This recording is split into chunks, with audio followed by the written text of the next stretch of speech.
Ho ho ho, Merry Christmas. I'm here today to give you all the beautiful gift of disgust. A couple of years ago, I made a video where I read the hit novel of the year called A Bad Boy for Christmas. This was a book where a bad boy was being bad during Christmas. Ever since then, whenever the holidays creeps around, it feels like it's time to read something freaking nasty. So this year, instead of keeping ourselves warm by the fireplace, maybe we should keep ourselves warm by the fire in our pants. The book that I decided to read for this Christmas was the USA Today best-selling novel, Carrying Her Boss's Christmas Baby by Natalie Anderson. This book follows our main girl whose name is Violet Summers. She is a young woman looking for independence in the big city, and then she has a chance encounter with a man whose name I don't recall in the moment. Oh, his name is Roman Fraser. They have a chance encounter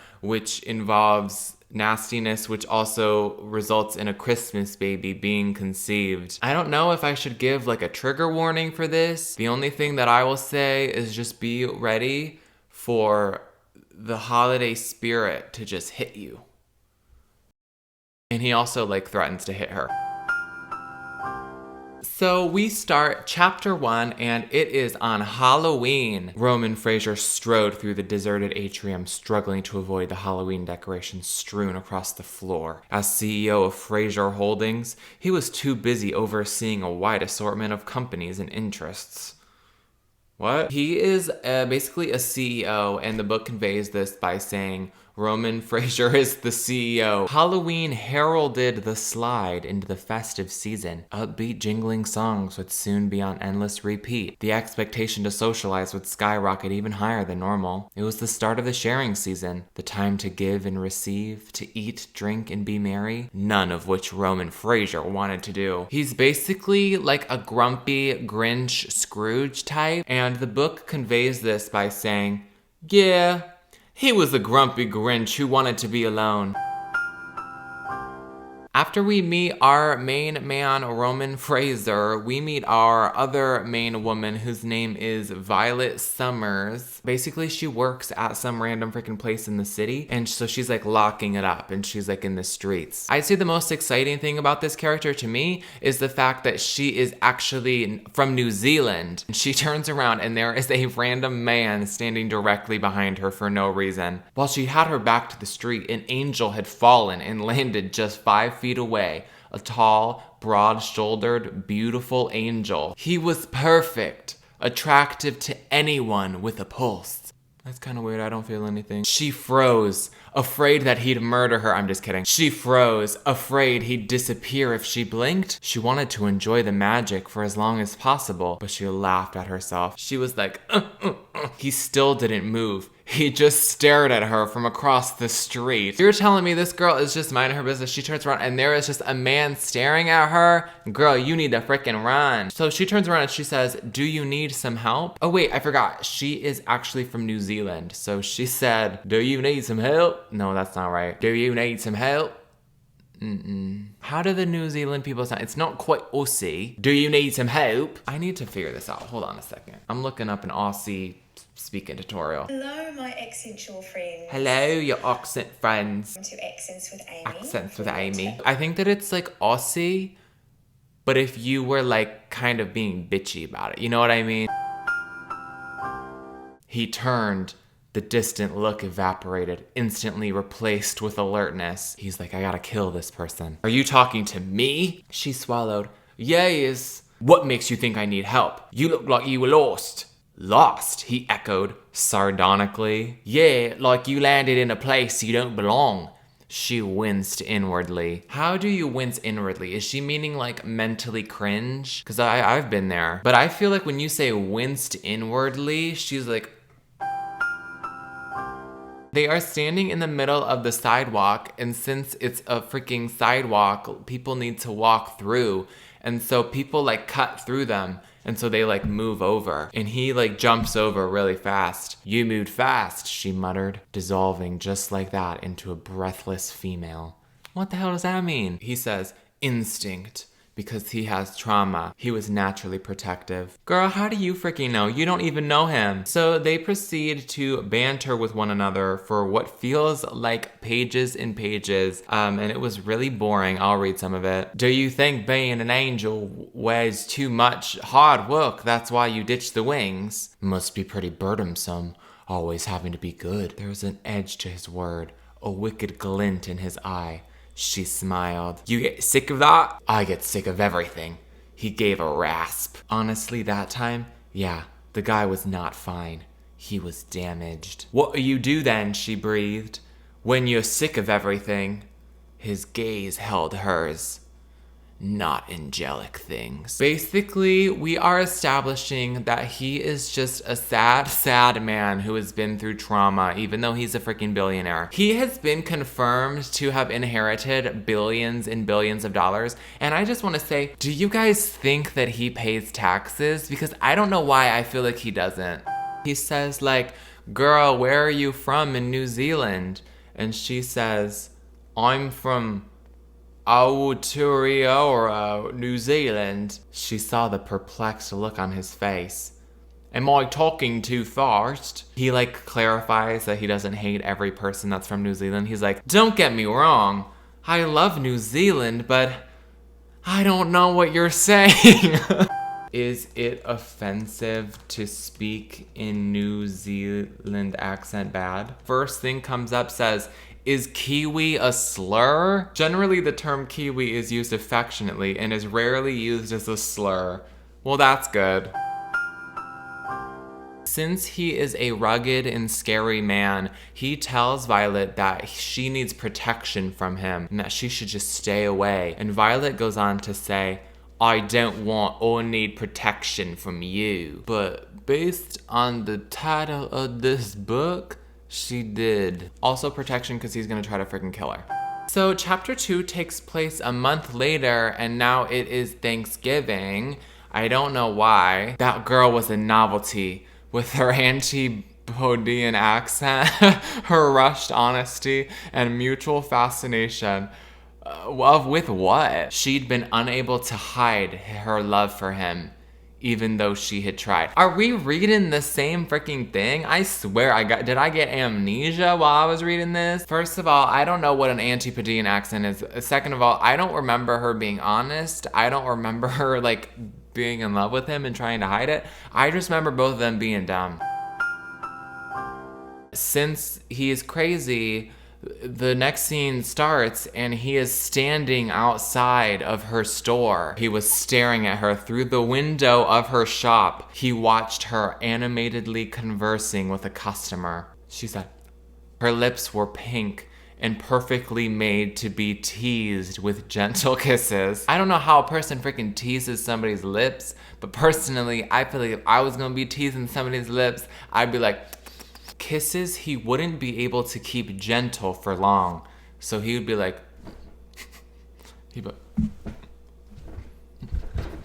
the sharp edge of sexual hunger sliced, releasing a flare of jealousy as she smiled at someone. She's working in customer service and he's like, how dare you look at her? The possessiveness and anger was utterly unreasonable. Maybe it hadn't been exaggeration when he'd said that she needed protection from him. We're just gonna sip on our hot cocoa and pretend that we did not read that. So this man was so angered by her smiling at someone at her customer service job that in a fit of rage, he blacked out and now he's standing at the counter. Working again? His voice was husky and he tensed. So he said, working again? Avoiding socializing again? She countered. Always. Why? You don't like people? Somebody hurt you? He smiled as it hit. How much he'd missed her sharp chatter. She wasn't even freaking sharp. Somebody once told me. Somebody once told me not to be afraid of admitting what I want. Her teeth pressed into her lower lip. Girl, what? You don't got customers to attend to? And what do you want? She said. She was breathless already. You. Oh my God. This is so good.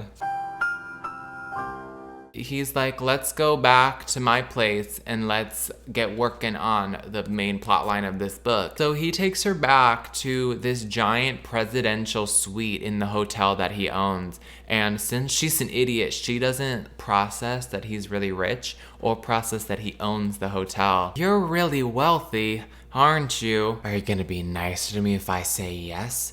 She shot him a scornful look. I'm not a gold digger. Never thought you were. He suddenly laughed. I think you are infinitely more dangerous. If I were to guess how she's dangerous, I would say she's dangerous because she's so fertile. What can I say? My eggs are off the charts, and I've just been ovulating every day. Miss Violet starts to open up about her life, and we find out that she was literally like a person who had childhood cancer, which is kind of crazy. She conveys this by saying, I was sick for a while. Cancer. And if you're wondering about like more about that and like why that's a detail that's being included, and if it ever comes up ever again, the answer is no. So after she shares all of this, he literally like cuts her off and he's like, okay, it's my time for a tragic backstory. It's more important. I was orphaned at 10 years old. The bald sentence was roughened with huskiness. Bald sentence? What does that freaking mean? He went, bzzz. Why is it bald? And why is he so husky? He took off his wig while he was saying it. Orphaned at 10 years old. No wonder there weren't any big Thanksgiving feasts. No wonder he hated the holidays. You're a billionaire, buy a new family, who cares? In this car accident, Roman was in there with his family and with his baby sister, and they crashed and both of the parents died like immediately, which isn't funny, but while he is back there, he's like a little kid, so he's just waiting for someone to rescue him, and the door opens up on the side with his baby sister, and someone just grabs her and just runs away. And so she gets kidnapped, and now he's all alone in this life. Can you imagine seeing a terrible accident and being like, okay, I'm gonna go over there and investigate, and you see a little baby in there and you're like, oh my gosh, I'm gonna take it. At this point, my prediction was that the person who kidnapped the sister was Santa, and that like at the end of the book, for Christmas, the sister would be under the tree. Is it okay if I kiss you? He said gruffly. You'll notice that every time this man says or does anything, it is either huskily or gruffly or like sexily. He leaned closer, gently tasting the silken softness of her mouth. He pushed the bodice of her dress down and drank in the view of her lace bra. He was looking at the lace and he went, he cupped them and they spilled into his hand. He calls it the softest feminine treasure. What's the stankiest feminine treasure? That's what I'm looking for. I'm not gonna go into too much detail because ho ho ho, I need AdSense for Christmas. He's teasing something. I won't say what, but it rhymes with simple. They bent.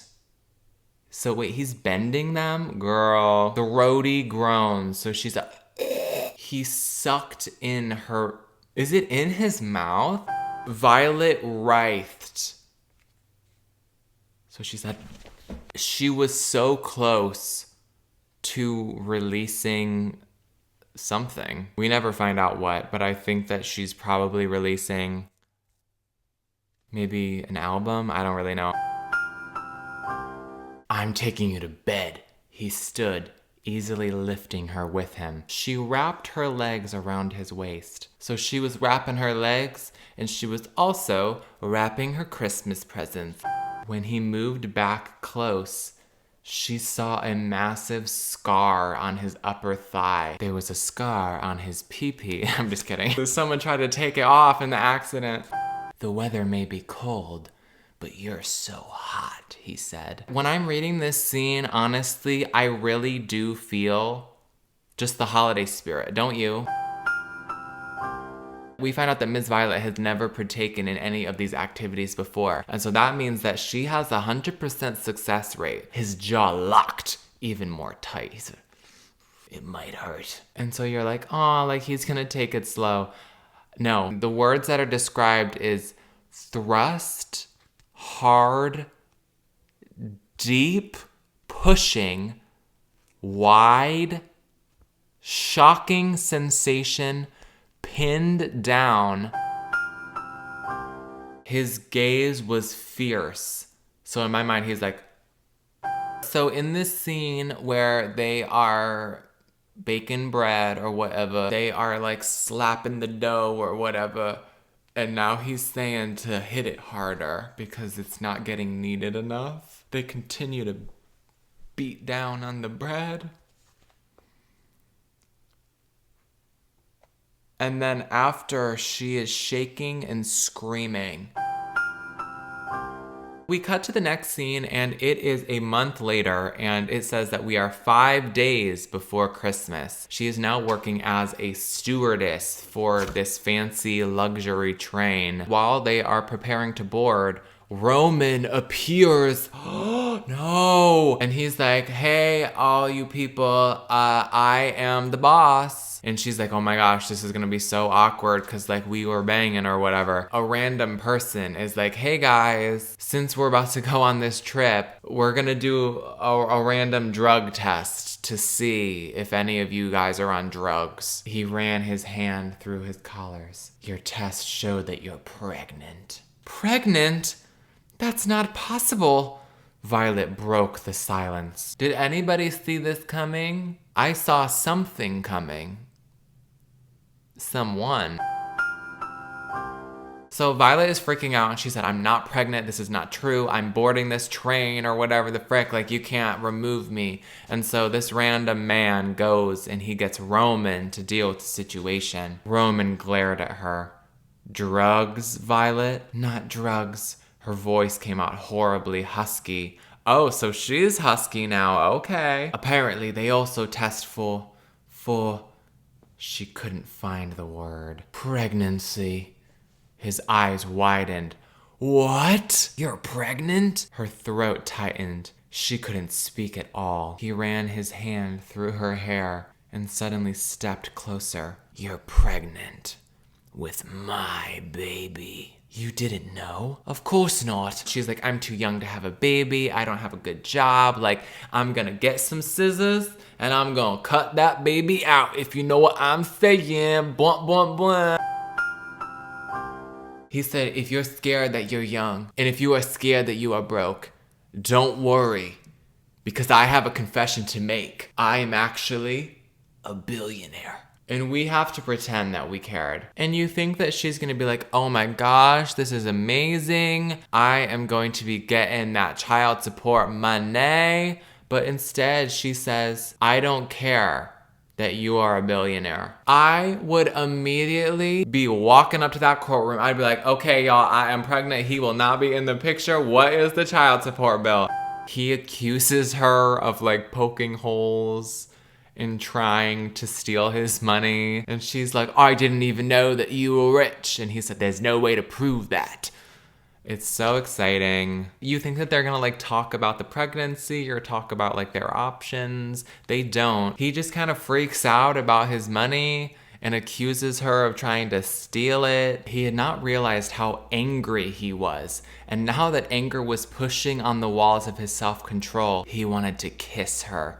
Kiss her long, slowly, hard, and deeply. He wanted to carry her to the bed and let out all of that pent-up desire like a caveman, not even bothering to get consent. What is going on? This child would be the heir to his fortune. This child would be a target, and so would Violet. He goes on to say that because he is super rich, and because he might be having a baby, that people are going to be hunting the baby. He's saying that everyone is going to want to kidnap or murder his child and Violet. I don't feel like anyone in this world is trying to actively murder like a billionaire baby. And if they are, why are you doing this? So I was under the impression that they were just going to be like, let's deal with this and let's just spend this week on the train together and then we'll decide what we're gonna do. And then slowly over that week they fall in love and decide to keep the baby. But that is not what freaking happens. Instead, the chapter ends and he's like, I'm not gonna fail. I'm not gonna fail you or the baby, and that's why we're getting married as soon as it can be arranged. So now they are going to spend the week in this train together, and they are just going to try and figure it out together. And since they are gonna be in this little compartment on the train together, that means they're gonna have to sleep in the same bed. One of the nights where they're sleeping together, Violet notices that he like thrashes around in his sleep and he just can't seem to fall asleep and that he might be having traumatic nightmares. And so she says, "Why are you still awake? Why are you?" Amused tones came back at her in the darkness. She rolled onto her back and stared up. "Well, I'm trying to process my unplanned pregnancy. Plus, the fact that the father of my baby is a virtual stranger. And now I'm stuck on a train in very close confines with said stranger, and it's super awkward." "Awkward," he interrupted. "Because we're lying here like mannequins, too scared to relax, in case we inadvertently touch each other, instead of touching each other in the way that we really want to. Remind me why we're not kissing right now." "Probably because you don't even freaking know her, you freak." "I think that we still want each other," he said. "And you know that we're good together." How are they good together? Something that this book says is since Violet randomly had cancer, which we never found out any details about, it is implied multiple times in the story that if you've ever had cancer, you can never have a baby. And he says multiple times that she's too weak to ever carry, even though she seems perfectly healthy, and it seems like the cancer was just something that happened when she was young and she's completely recovered from. He says that she's too weak to ever carry a baby. 2 seconds after talking about her cancer, he says all he wanted to do was bury himself in the pleasure of her body. What a selfish jerk he was. But he had needs. The only thing that he needs is like some therapy.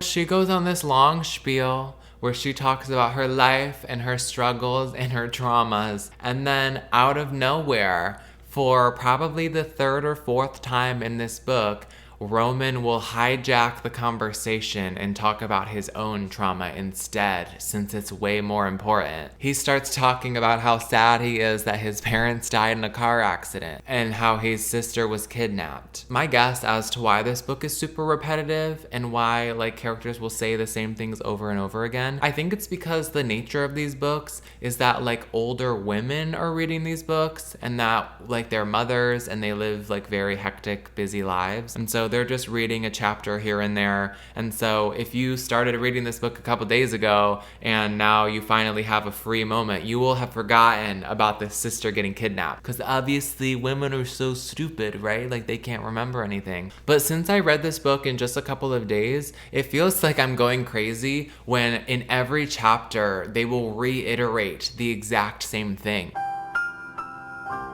After he talks about his sadness and how his family died, he mentions the fact that the holidays are really sad. And she says that she also thinks that the holidays are really sad because she had cancer. "You really don't like Christmas?" he frowned. "You were wearing Christmas pajamas just the other night." "I told you. They were on sale." She gazed up at him. "Christmas is just the worst, right?" "Right," he says. "But I think maybe, just maybe, their Christmas baby will solve all of their turmoil." "I'm gonna sleep with you, but I'm not gonna agree to your marriage plan." Wait, what? So you don't want to marry me, but you'll sleep with me? That's literally what she said. Like, what? And then he drops the bombshell and he says, y'all won't believe this. He said, "You're pregnant." Like a super normal person, Roman says, I'm a virile man with needs. What the hell is that? How do you even say that word? Virile. Oh, that girl was aggressive with that. Virile. Virile. Having strength and energy and a strong sex drive. Ooh. He said, I'm a virile man with needs. Can you just kiss me, Roman? She glared at him. Are you sure? What else are we gonna do? Talk about a parenting plan? I don't freaking know. Maybe we'll have a milk and a cookie. Natalie Anderson, girl, that line of dialogue was so fierce that it makes me... Virile. Why does it like cut off at the start? She groaned in guttural animal pleasure. So she said, like what animal? I'm thinking like very primal, like monkey, ape, gorilla, like He says, how good does this feel? And we never find out how she feels because on the very next page, there is a free book giveaway. There's literally a giveaway for other trashy romance novels in the middle of the freaking book. And they say that if you fill out the survey and you write your name and your address and you put this in the mail, they will send you 2 free romance books. And if you're wondering, I do intend to do the survey. I do intend to drop it off inside of my mailbox and see if they will send me 2 books. What books do you think that I'm gonna get? I'm so excited and I can't wait to read them. Roman's breathing was irregular and his big body was tense. He made a sound, almost a choke. So bro is just laying there and he goes, I think that you need to go to bed. He said, you think? I know. Only if you come with me. Oh, I intend to. Repeatedly.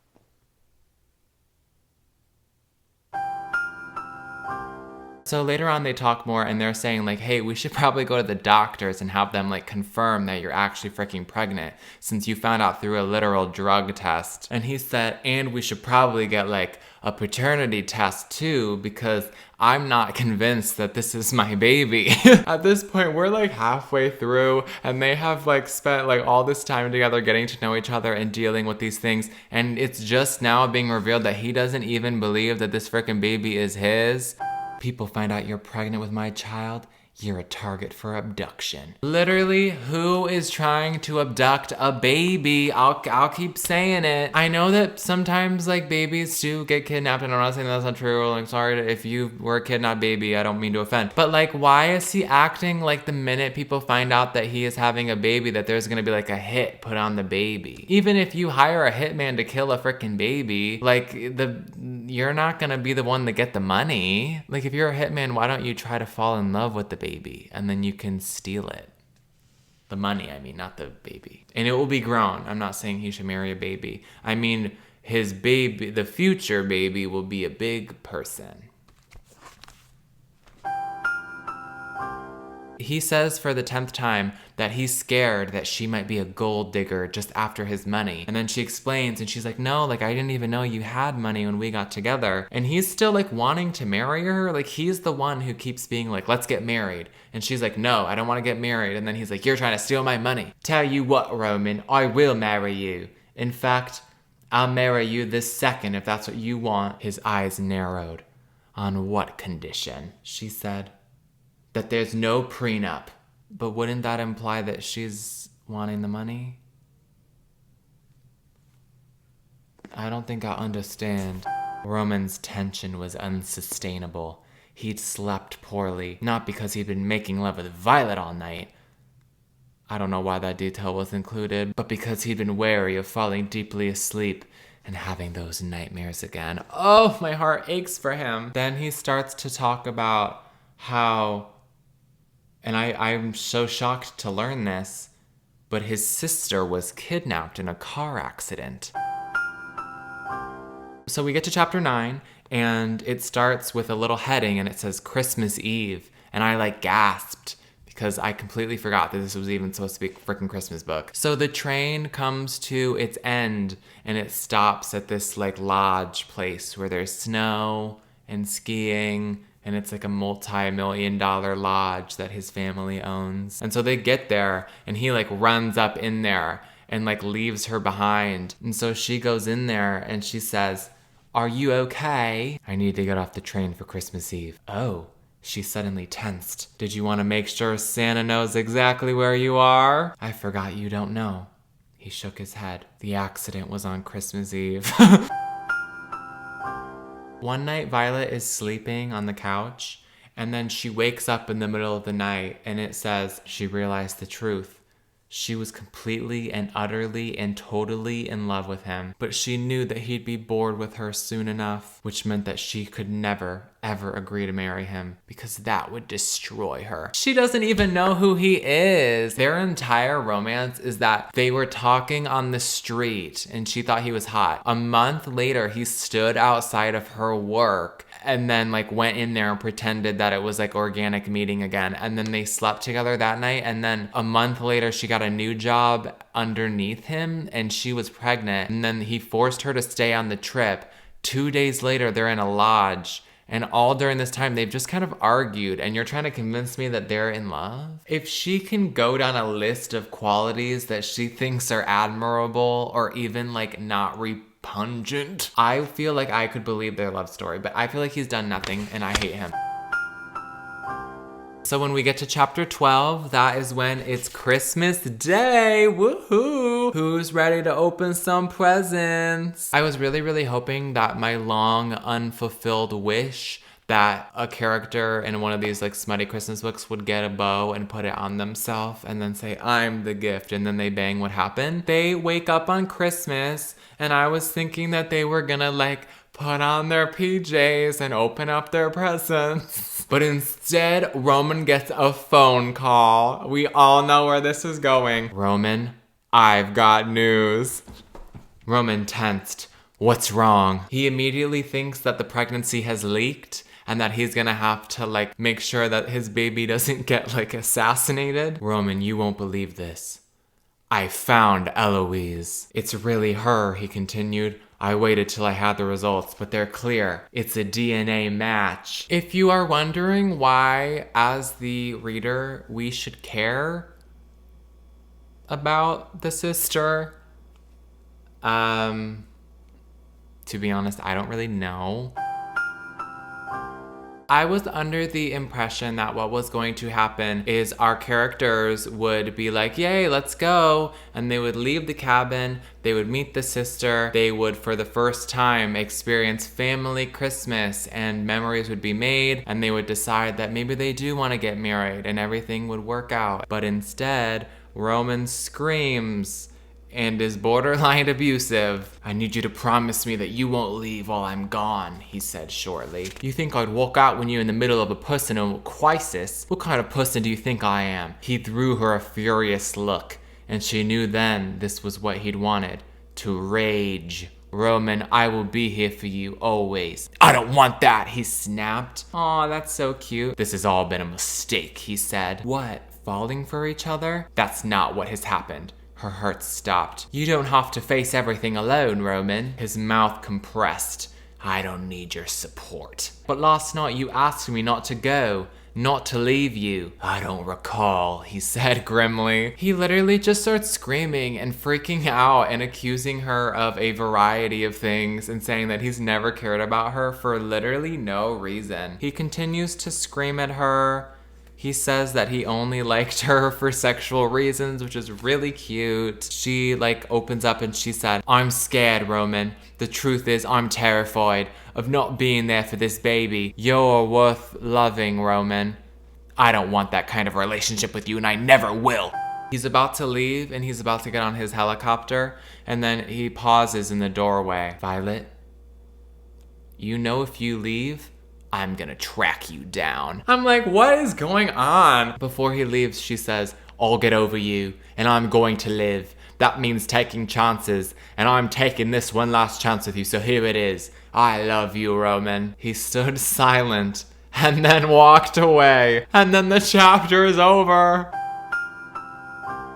If you're wondering to yourself, like, did Christmas ever matter in this Christmas book? The answer is no. I hate Christmas. This video was for nothing. I wanted her to, first of all, call herself naughty. And also, I wanted her to put a bow on herself and say, I'm the gift. Like, how much do I need to ask for? Like, I don't think that I asked for that much. I'm gonna put my Christmas hat back on because my hair is ugly underneath. So a day later, Roman goes back to his fancy hotel or whatever the frick, and Eloise is there, and he gets to meeting her. I was excited because I thought that it was gonna be that she was like in a cult, or she was like a nun, or she like lived this crazy life, but instead she was just like a waitress in New York, and she supposedly did nothing at all. Like, I thought she was gonna come in full nun outfit and she was gonna be like, hello, brother. But instead she was just like a boring woman. And he's like, hey girl, like, did you realize that we are siblings and that I am like a multi-10 billionaire? And so you get half of the fortune. And then she's like, I'm good. And then she leaves. I don't know why this was such a hyped up plotline. She wasn't a nun, she wasn't an elf, she wasn't in a cult. She was just a boring girl who just came, and then when she was offered literally over $10 billion, she said no. His own fear had constrained him, and he'd been a fool. He had to see her, had to do better. He wanted to be there for his baby. He wanted everything, but he wanted it all with Violet. And so then he realizes that all along he was wrong, and that maybe when he was screaming violently at a woman 5 pages ago, that he was wrong for doing that, and that he should go back and try to make things right. So Violet is chilling in the lodge, and then all of a sudden she turns and Roman is just standing behind her. I don't want to be apart from you, Violet, he muttered huskily. Natalie Anderson, you have such a good vocab. You were using words that I didn't even know, one of them being Viral. But you use huskily for every descriptor? What's that about? She closed her eyes because tears were already forming. I'm sorry, he whispered. I'm so sorry. Darn't, she whispered, but she began to shake. Violet, please, please listen to me. He dragged in a breath. I never should have left you. You had to, she interrupted quickly. No, he literally didn't. He has this really beautiful monologue which flows very well. It says, you're the most genuine, caring person I've met. You're chatty and kind and beautiful, and when you let yourself fall into my arms when you choose me, you smiled and told me your secrets, and I've never had someone look at me, see me, smile at me the way you do. His breath shuddered. You're so trusting. Whatever days I have here, I want to spend them with you. Finally, warmth began to flow through her. And the nights? In you, he said huskily.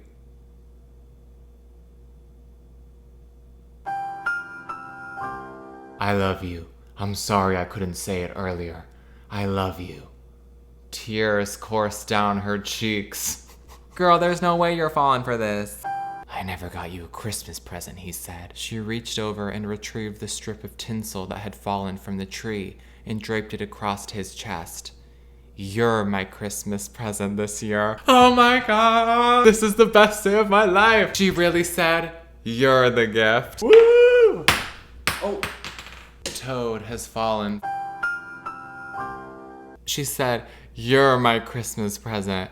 You're all my Christmas and birthday presents rolled into one. I'll never need anything else. And then he says, what about this? And he pulls out a ring. It was a ring. A beautiful gleaming piece of art. It's a violet diamond, he said. So they get engaged and they live happily ever after, which leads us into the epilogue, which is on New Year's Eve, 1 year in the future. Since it was a year later, I was hoping that first of all, we would see their freaking baby, but instead, we see them at a party. We never hear about their baby, which feels like a weird choice. Eloise is there, the random sister, boring idiot girl. She comes with a man and she announces that she's pregnant. And in the final moments of the book, Violet starts crying And they're like, what's wrong? And it says, with friends and family like this,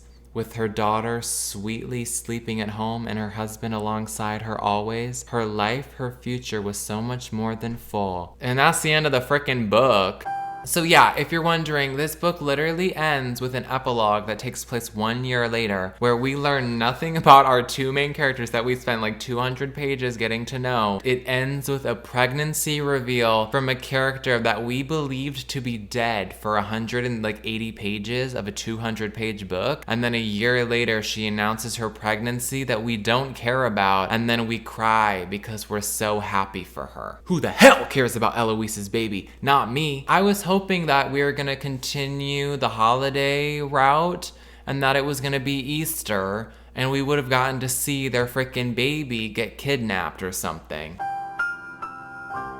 Overall, I think I would say this book was a wild ride from start to finish. There was zero need for a kidnapped sister plotline in this book or like a childhood cancer plotline, but we freaking got it. And I can respect her for, even though she did literally nothing with either of them, I can appreciate that she even attempted. I'd say my biggest complaint was the fact that the book like barely even freaking took place during Christmas. I stopped everything I was doing so I could read a Christmas book for Christmas, and only 10 pages took place during Christmas, and none of the plot even revolved around Christmas. But besides that, my biggest critique is probably the fact that the man was kind of scary. He screamed multiple times, even like verbally written on the page said like, I want to take advantage of her. Natalie Anderson, girl, we are sending some psych evaluations to your home as we speak. So overall, the book was so bad.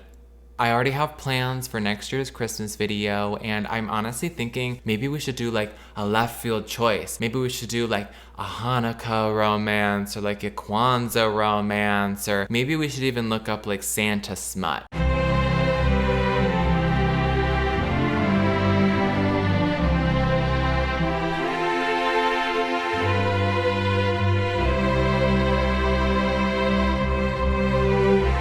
I read a holly jolly shit book, and that's just what this is. I do know that she was a hoe and he was an abuser. Oh no, the views are low.